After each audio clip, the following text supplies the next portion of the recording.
Welcome back. We are on dry land with Shannon Kelly, but she's going to tell us a little bit about your passion doing yoga on stand-up paddleboards, right? Yep, that's right. How did this all get started?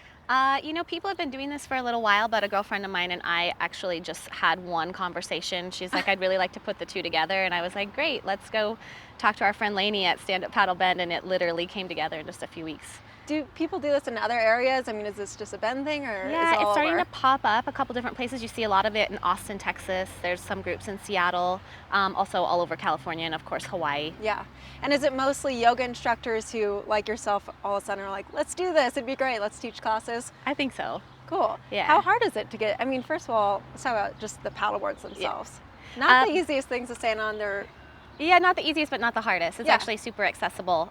In fact, they're really, really stable. The boards that we use are pretty big, and when they're moving, they're even more stable. So in our classes, we make sure to explain how to be the most stable on the boards as possible. And of course, from person to person, it's going to be very different in terms of what you're willing or feeling like you want to do. Really can do. Yeah, but almost anybody can do at least something on the board. So when you're putting the yoga and the paddleboarding together, do you have to be a yogi to do it? Or, I mean, are these kind of moves that really pretty easy to do and get into? Absolutely. I mean, we have a range of classes. We have a range of people who show up. So the levels, always all levels, beginners are always welcome. We have people who've been with us many different times. And so, of course, they're a little bit more daring, they're a little bit more confident, and really it is a confidence issue. But for the most part, we give you the basics and we're all together, so it's fairly safe and it's fairly, it's fairly reasonable. It's really accessible. I do want to make sure people know that. I mean, getting on a paddleboard and actually standing up, people are very intimidated by it. Yeah. But the first time's probably the most difficult, and then the difference between the first time and your second time is huge. Yeah, because you just get that little bit of confidence in you and then you're good to go. That's right. Is there a best place to try yoga on a stand-up paddleboard? Is it like a river, like calm, or That's I'm a sure really people do good it everywhere. question. Yeah, that's a really good question. I mean, in my mind, I think probably the easiest would be on a lake. The river is very dynamic, Yeah, so it's of course moving all the the time depth and- and it's moving all the time, and it's a different experience paddling up than it is paddling down. But I mean, just try it wherever you can. I think actually, to be honest, the easiest place to try it is somewhere where there's a board nearby. Seriously. Getting the boards there is probably the most The hardest difficult part of yeah. the whole ordeal. And so how do you teach people? I mean, you don't just throw them out on the river and say, let's try poses, right? So how do Right. you guys start a class? So we actually do the yoga part first. We find that this is the easiest way to get people connected to their breath, connected to their bodies, really, really focused on the activity that they're actually doing. In Yeah. fact, when I teach paddleboard lessons without the yoga, it's a completely different experience. So we do about 45 minutes of yoga on the grass, and we do focus on the parts of the body that you're going to be using while paddling. So the core, the shoulders, staying really open, obviously the breath, Yeah. staying very centered in your lower body, so your lower center of gravity. Right. From there, we take a little break, and then we give a little basics paddleboard lesson. So for people who are new, who've never done it before, Yeah. we'll give them, stroke techniques, how to get up on the board, how to carry their board properly, what to do if they fall off, etc.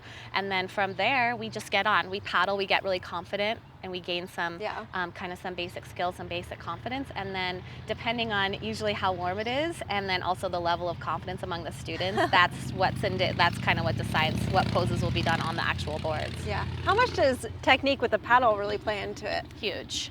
In fact, I would even say that the paddle itself is more important than the board itself.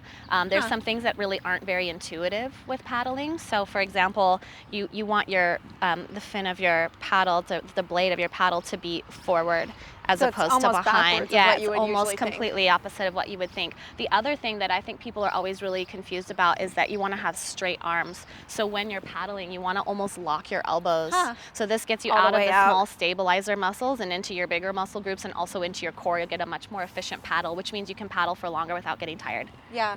And so once you have the technique on the paddle and everything else, what are some basic moves that people could try, maybe if they're already avid paddleboarders but they Sure. just haven't done it before, maybe not really into yoga so much? Yeah, sure. So the main thing I would say is anything that isn't going to shift your balance from side to side. So anything that's going to keep everything square. So either hips or feet under hips and hands under shoulders. So downward facing dog is a great one. So I don't know if you want to go ahead and try this out, but come Sure. into hands and knees first. Okay.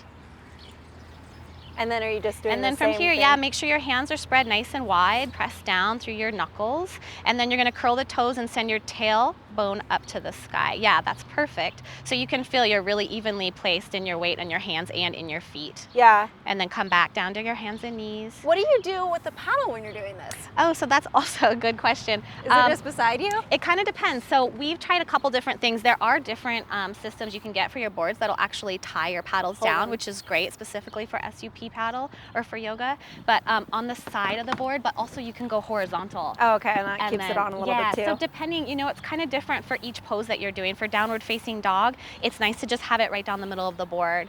But if you're doing anything that maybe like a lunge or any kind of balancing pose, it might be nice to have it more towards the head of the board.